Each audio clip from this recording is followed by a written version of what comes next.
अभिषेक करने की विधि और उसमें जो हम भगवान की स्तुति करते हैं, भगवान के अभिषेक के लिए जो हम संकल्प करते हैं, उसमें किस प्रकार से भगवान के प्रति समर्पण का भाव, प्रेमांजलि और भक्ति छुपी हुई होती है, उसे हम इस पाठावली के माध्यम से जानते हैं। भगवान के अभिषेक करते समय किस विधि का हमें ध्यान रखना चाहिए, ये बात इसमें हमें बताई गई है और इसमें हम पहले इसका उच्चारण करेंगे, फिर बाद में इसके अर्थ को जानने की कोशिश करेंगे। इसमें कौन से भाव हमारे लिए आचार्यों ने बताए हैं। सात कुंभीय कौंभ्याम क्षीराब्धेस्तोय पूरिता स्थापयामि जिनस्नान चंदनादि सुचर्चिता। सभी लोग एक साथ इसका उच्चारण करें।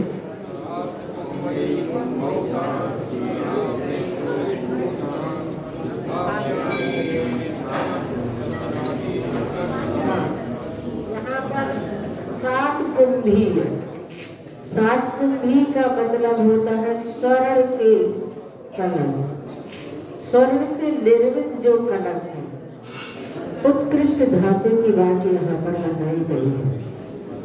हमने कौन से कलश को भगवान के सम्मुख जल से भर करके रखा है, तो यहाँ पर कहा जा रहा है जिन चंदनादि सुचर्चिता में, जिनेंद्र भगवान के अभिषेक में चंदनादि से सुशोभित ऐसा सुगंधित जल और क्षीराब्धि क्षीर सागर के तोय पूरितान, तोय का मतलब होता है जल और पूरितान उससे भरे हुए सात कुंभीय स्वर्ण से निर्मित कुंभियान कलशों के समूह को, स्वर्ण से निर्मित कलश की बात यहाँ पर आचार्यों ने बताई है। और बताया गया है कि धातु भी कितनी प्रभावित होती है। स्टील की जो कलशी होती है, स्टील के जो पात्र होते हैं, वे लोहे के माने जाते हैं और लोहे के पात्र जो होते हैं वो अशुभ माने जाते हैं। उनको लोहे के पात्रों को यानी कि स्टील के पात्रों का प्रयोग करना मंदिर में बहुत अशुभ होता है। भले ही आप तांबे के पात्रों का प्रयोग करें, भले ही आप पीतल के पात्रों का प्रयोग करें, लेकिन भगवान के ऊपर कलश करने वाली जो धातु होती है वो स्टील की नहीं होना चाहिए। जो भी पात्र होते हैं वो पात्र स्टील के नहीं होना चाहिए। स्टील के पात्र यानी कि जैसे कि काला झंडा किस रूप में दिखाया जाता है, उसी प्रकार से ये चीज मानी गई है। इसलिए जिस थाल में हम सिंहासन भी रखते हैं वो थाल भी चांदी से ही निर्मित हो। जिस पांडुक शिला पर हम श्री जी को विराजमान करते हैं वो पांडुक शिला भी चांदी की हो, उत्कृष्ट धातु की हो। उत्कृष्ट धातु से निर्मित जो कलश आदि होते हैं, यहाँ पर तो स्वर्ण से निर्मित कलशों की बात कही गई है। ऐसे स्वर्ण निर्मित कलशों के समूह को स्थापयामि, मैं वहां पर स्थापित करता हूँ भगवान के अभिषेक करने के लिए। फिर उन्हें स्थापित करके आनंद निर्भर सु आनंद निर्भर सुरभ प्रमदादि संयुक्त अक्षर का यहाँ पर प्रयोग करेंगे, क्योंकि रा ह्रस्व है, पा और रा ये डबल व्यंजन है, इसलिए स्वरप स्वर प्रमदादि नहीं बोलेंगे। स्वरप प्रमदादि गानैर वादित्र, वादित्र नहीं, गानैर वादित्र। स्वरप प्रमदादि गानैर वादित्र पूर्जय। शब्द कलप प्रशस्तैः। हाँ, कितने अच्छे शब्दों का और कितने अच्छे भावों का यहाँ पर प्रयोग किया गया है। फिर उद्गीयमान, हाँ, उद्गीयमान जगतीपति कीर्ति में नाम पीठस्थलीम वसु विधार्चन योल्लसामि। हाँ, सभी लोग एक साथ इसका उच्चारण करें।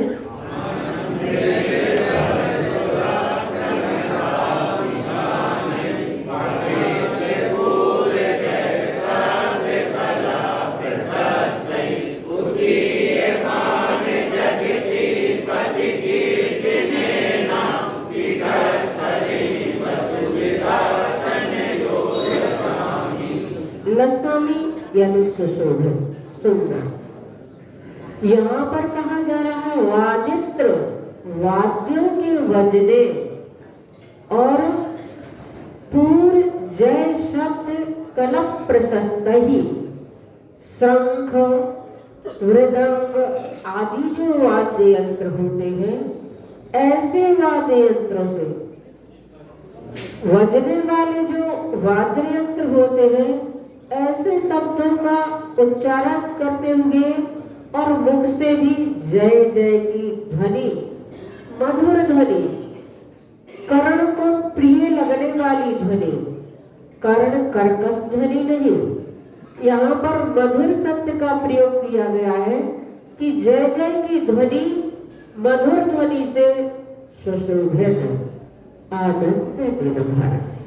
स्वरप प्रमदादि गानैः, आनंद से भरी देवांगनाओं आदि के गानों से।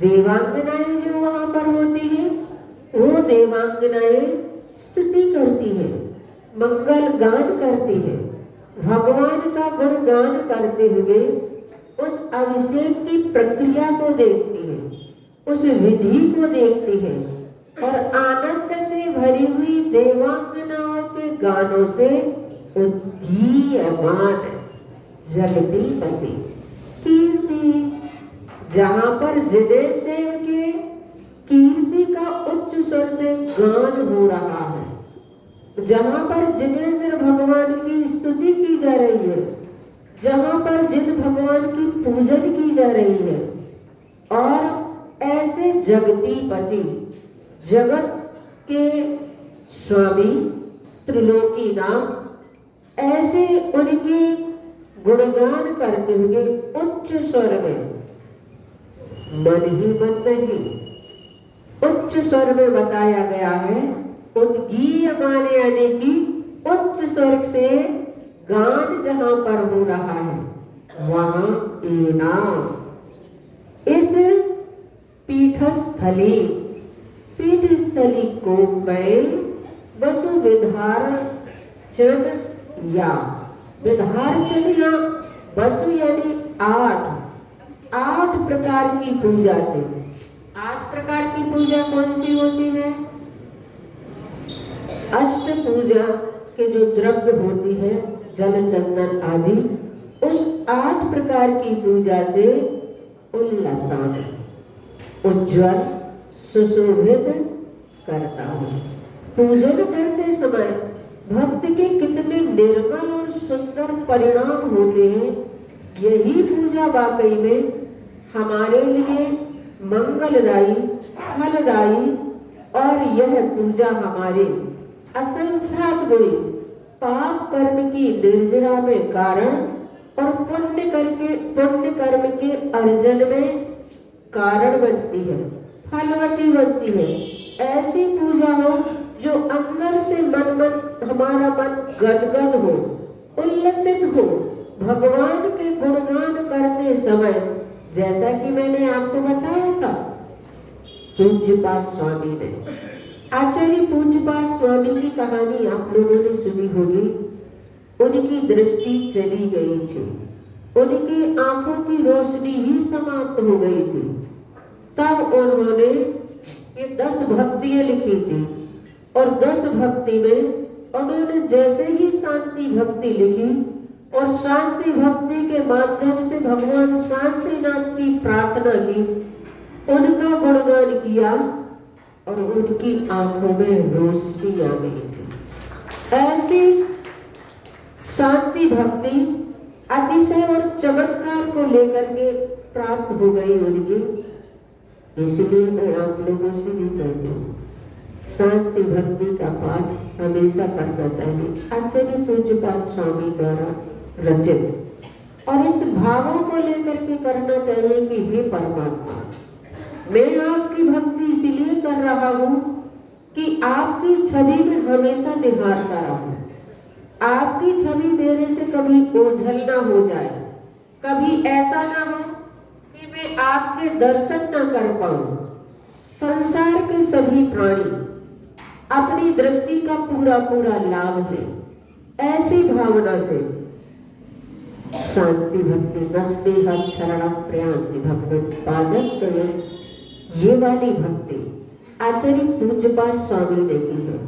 और उन्हीं पूज्यपाद स्वामी ने बताया है कि वाकई में ये भक्तियां हमारी जिंदगी के कलमश को काटने वाली हुआ करती है। ऐसे पूज्यपाद स्वामी की 10 भक्तियों को जब पढ़ते हैं तो लगता है कि आज भी हमारी भक्ति में चमत्कार है, आज भी हमारी भक्ति में अतिशय है। ये पूज्यपाद स्वामी आचार्य मानतुंग स्वामी, आचार्य समंतभद्र स्वामी चतुर्थ काल के नहीं थे, इसी पंचम काल के थे। इसी पंचम काल में जब उनके ऊपर इस प्रकार की परिस्थितियां बनी, प्रतिकूलताएं आई, तो उन प्रतिकूलताओं में उन्हें अपना धैर्य नहीं खोया। उन प्रतिकूलताओं में कभी अपने परिणामों को कलुषित नहीं किया, अधीर नहीं हुए। उन्होंने उस प्रतिकूलता में भक्ति का सहारा लिया। उस प्रतिकूलता में बड़े बड़े आचार्य जो अपनी भक्ति करते हुए कहते हैं, जब भी भगवान की भक्ति करें तो वाणी गदगद यद बपू पुलक्यां देतद्वयम् श्राव्यम्, और दोनों नेत्रों से अश्रु हमारे बह जाएं। ऐसी गदगद भावों से भगवान की भक्ति करें।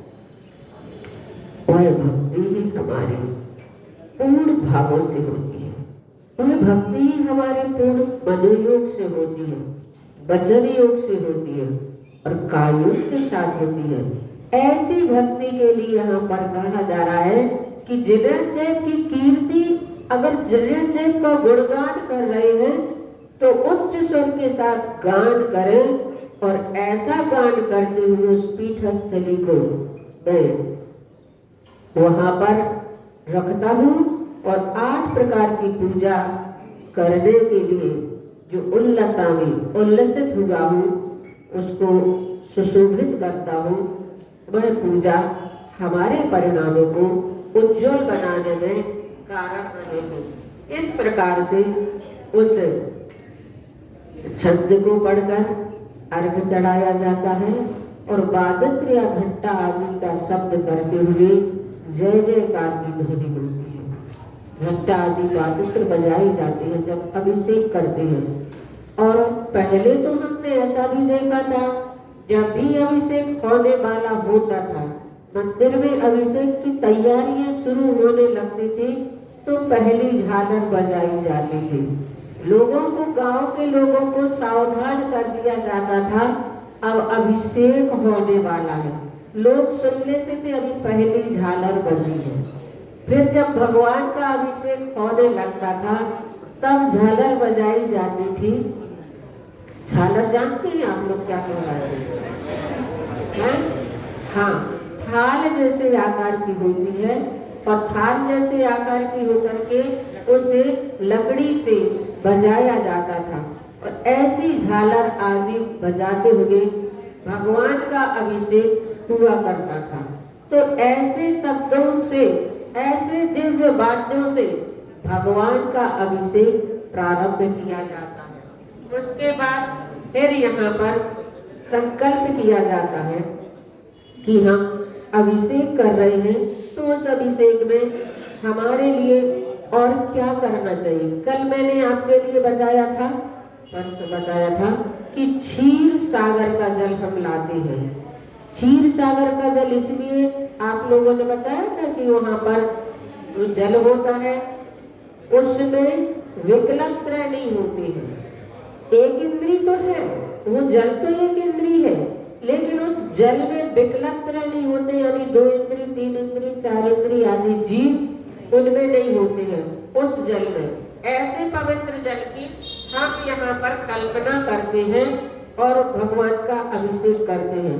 लेकिन कहीं कहीं पर जब अभिषेक के लिए जल तैयार किया जाता है तो गंगा सिंधु आदि नदियों का हम जल लाए हैं और उस जल से हम भगवान का अभिषेक कर रहे हैं। तो गंगा सिंधु आदि नदियाँ कहाँ हैं? इसी जम्मू द्वीप में है और जम्मू द्वीप से अगर वो नदियों से हम जल लाए हैं तो वो भी जल ऐसा ही है, इसलिए वो कल्पना नहीं की जाती है। इसमें तो क्षीर सागर से लाया हुआ जो जल है उस जल से हम अभिषेक कर रहे हैं। क्षीर सागर कौन से नंबर का है? 5वें नंबर का। 5वें नंबर का क्षीर सागर है, यानी कि मानसोत्तर पर्वत से उस तरफ का हम जल लाए हैं। मानसोत्तर पर्वत के इस तरफ का जो जल होता है, कोई भी नदी हो, कोई भी कूप हो, कोई भी समुद्र हो, यहाँ के पानी में वह तृष्णा पाई ही जाती है। इसलिए कल्पना की जाती है कि हम 5वें नंबर के जो समुद्र है, क्षीर सागर है, उससे वहां से हम जल लाए हैं और उस जल से भगवान का हम अभिषेक कर रहे हैं। ऐसी वहां पर कल्पना की जाती है। 8वें नंबर का द्वीप तो नंदीश्वर द्वीप माना जाता है और 5वें नंबर का जो द्वीप है क्षीर सागर का है और अनवर्थ नाम है उस क्षीर सागर का।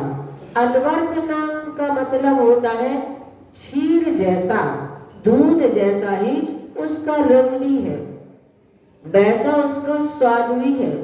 ऐसा वह जल यहाँ पर हम भगवान के अभिषेक के लिए उसकी कल्पना करते हैं। फिर यहाँ पर कर्म प्रबंध निगडैरपि हीनताप्तम ज्ञात्वापि भक्तिवशतः परमादिदेवं त्वां स्वीय कलमस गणोन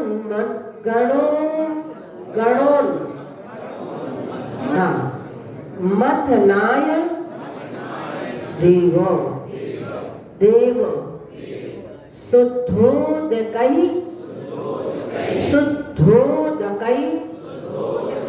रभि नयामि महाभिषेकम कर्म प्रबंधन कापि भक्तिवशतः परमादि त्वां स्वीय कलमस गणो मथनाय देवो शुद्धोदकैरभिनयामि महाभिषेकम्। बसंत ऋतु का छंद है ये, जिस छंद में हम भक्तामर स्तोत्र का पाठ करते हैं उसी छंद में। कर्म प्रबंध निगडै अपि, निगड का मतलब क्या होता है? वेड़ियां, कौन सी बेड़ी की यहाँ पर बात की जा रही है?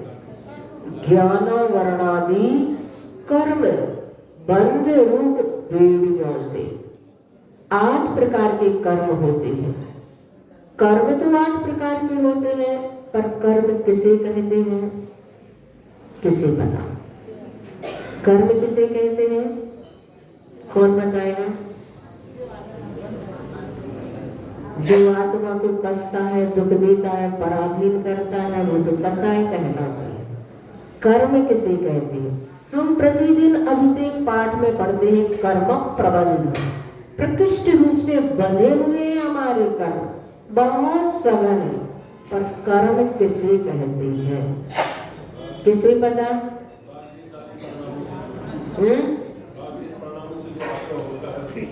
कर्म की परिभाषा है जो हमारे आत्मा के असली स्वरूप को ढक देता है, जो हमारी आत्मा के ज्ञान दर्शन गुण को प्रकट नहीं होने देता है, वो कर्म कहलाता है। ऐसे कर्म हमारे, जिसने हमारी आत्मा के स्वरूप को ही ढक दिया है, जो हमारे ज्ञान दर्शन गुण को ढके हुए हैं, ऐसे ज्ञान वर्णादि कर्म। कौन से हैं ज्ञान वर्णादि कर्म? कौन कौन से कहलाते हैं? नाम क्या है उन कर्मों के?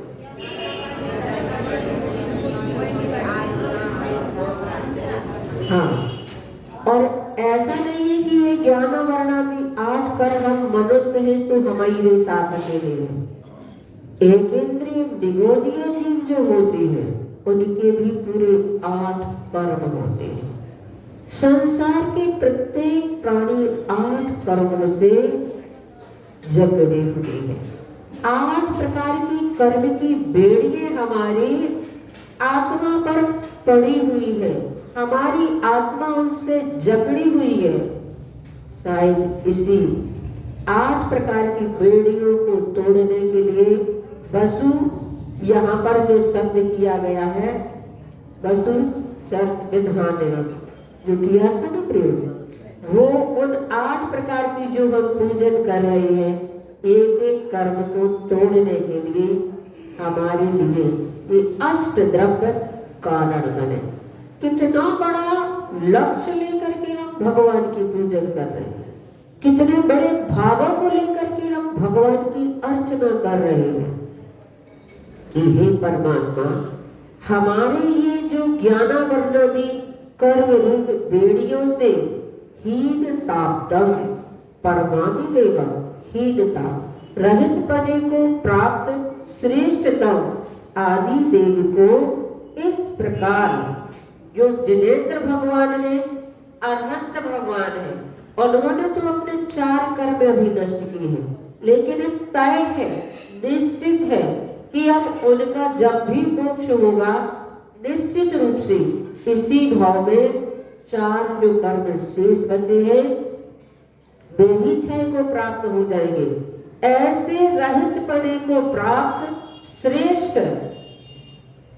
श्रेष्ठतम आदि देव को इस प्रकार से ज्ञात्वापि, जानकर भी देव, हे देव मैं स्वीय, स्वीय यानी अपने अपने कलमस गणों मथनाय, स्वीय यानी स्वयं के पाप समूह को, कलमस यानी पाप। पाप किसे कहते हैं? किसे कहते पाप?